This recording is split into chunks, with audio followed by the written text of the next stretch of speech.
वासुदेव के पीछे शेषनाग है। तुझे मारने वाला गोकुल में सुरक्षित है।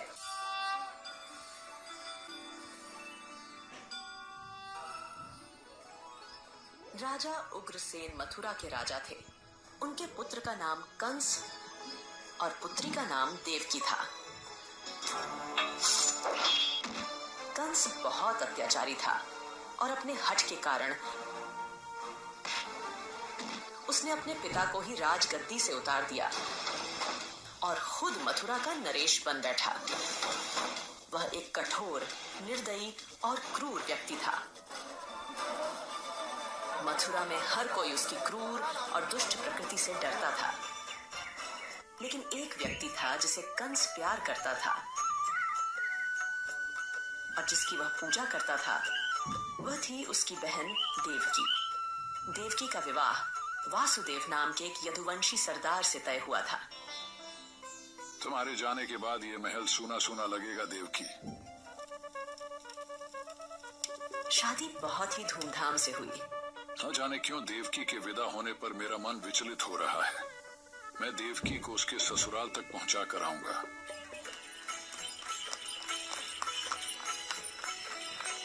विवाह के बाद कंस अपनी प्यारी बहन देवकी और बहनोई वासुदेव को उसके ससुराल पहुंचाने जा रहा था। जब वे रास्ते में थे, तभी अचानक आकाशवाणी हुई।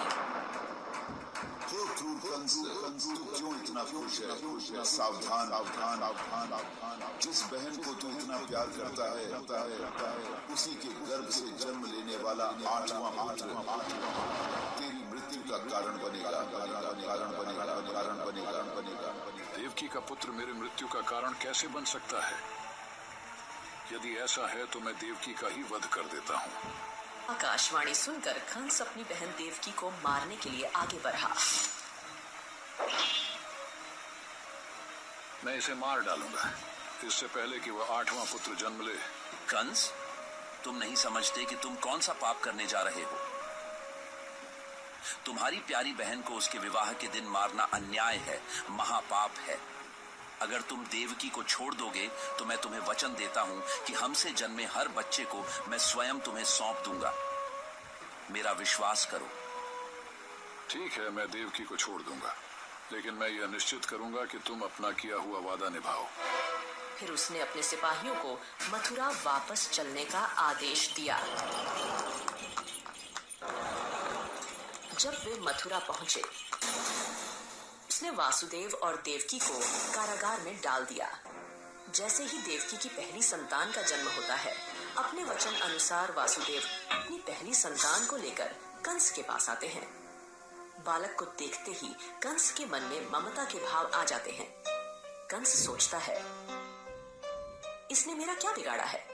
मुझे तो खतरा आठवीं संतान से है। कंस का मन बदल जाता है। ले जाओ अपने बच्चे को। ये विधान के अनुरूप नहीं हो रहा है। अगर कंस के मन में ममता के भाव जाग गए तो भगवान अवतार कैसे लेंगे? नारद जी कंस से मिलने आते हैं। नारद जी के एक हाथ में एक कमल का फूल रहता है। कंस, मुझे ये बताना, इस फूल की पहली पत्ती कौन सी है और आठवीं पत्ती कौन सी है? इसकी तो हर पत्ती पहली और हर पत्ती आठवीं है। तो इसी प्रकार तुम्हें क्या पता उस आकाशवाणी ने कैसी गिनती कराई हो? ऐसा भी तो हो सकता है इस कमल के फूल की तरह पहली संतान ही आठवीं संतान हो। वह कारागार में जाता है। वकील, मुझे बच्चा दे दो। कंस ने देवकी से बच्चा छीन लिया और उसके पैरों को पकड़ लिया। फिर उसने उसे जमीन पर पटक दिया, जिससे वह बच्चा उसी क्षण मर गया। इसके बाद कंस ने 7 बच्चों को भी इसी तरह मार डाला। समय बीतता गया। देवकी 8वीं बार गर्भवती हुई। क्या मेरी आने वाली संतान भी मारी जाएगी? हे भगवान विष्णु, कुछ चमत्कार करो प्रभु। उस क्रूर कंस से हमारे पुत्र को बचाओ। श्रावण मास की अष्टमी तिथि थी।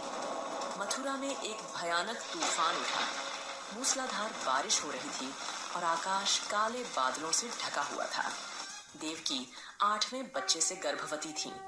अचानक भगवान विष्णु उनके सामने प्रकट हुए। सुनो वासुदेव, तुम्हारी इच्छा पूर्ण हुई है और मैं तुम्हारे बच्चे के रूप में जन्म लूंगा।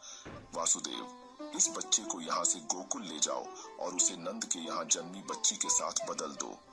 ऐसा कहकर भगवान विष्णु अंतर ध्यान हो गए। मध्य रात्रि में एक बालक का जन्म देवकी से हुआ। देवकी देखो, जंजीरें खुल गई हैं। यह एक चमत्कार है। देवकी, जल्दी मुझे बच्चा दे दो। मैं इसे हमारे मित्र नंद के घर गोकुल ले जाऊंगा। जैसे ही वासुदेव ने जाने की तैयारी की,